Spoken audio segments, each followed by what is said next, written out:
begin with I confess to a sense of secret satisfaction that I have been given this opportunity of meeting friends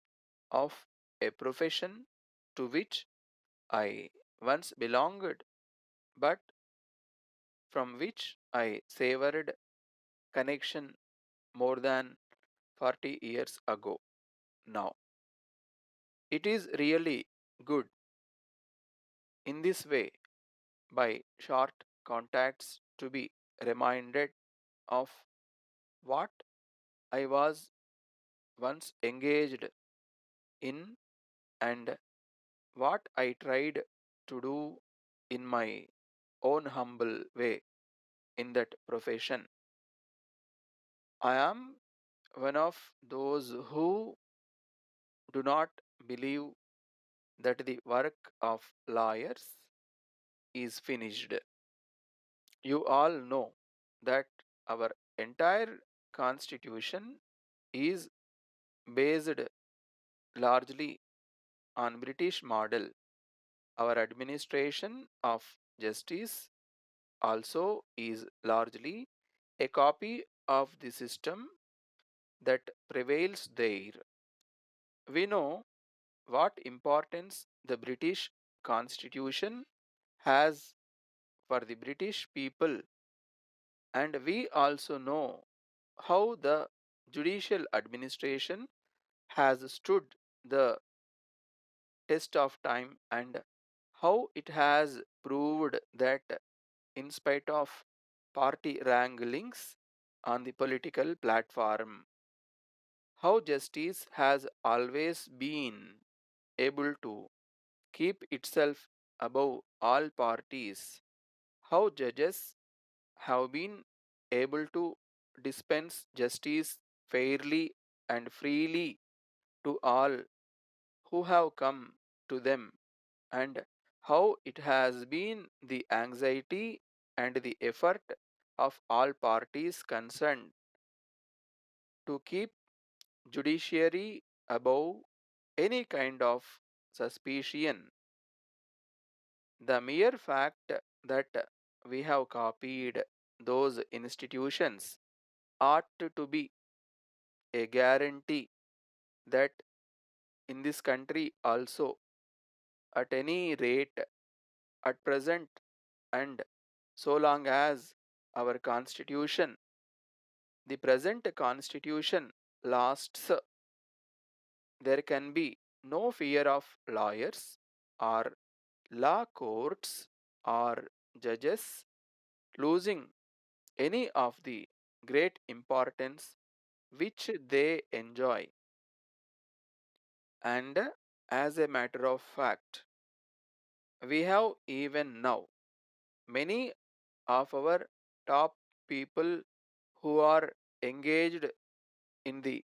administration of the country who were lawyers, and even if it be true that we are not ruled by lawyers now,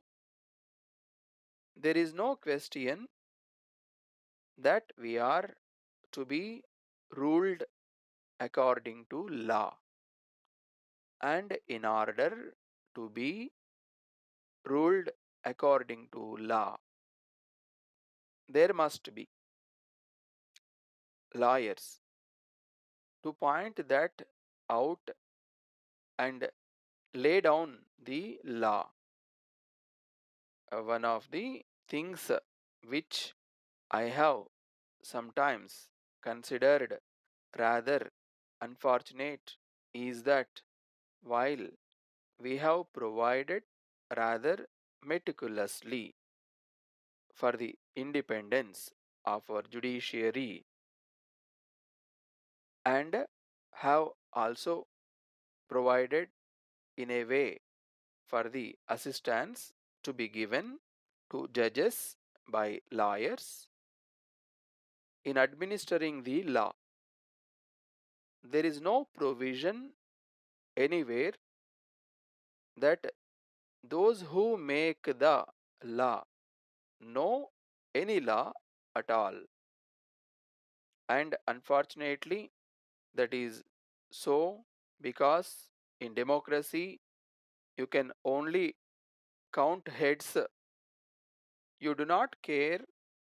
to know what lies in those heads, and therefore that it is only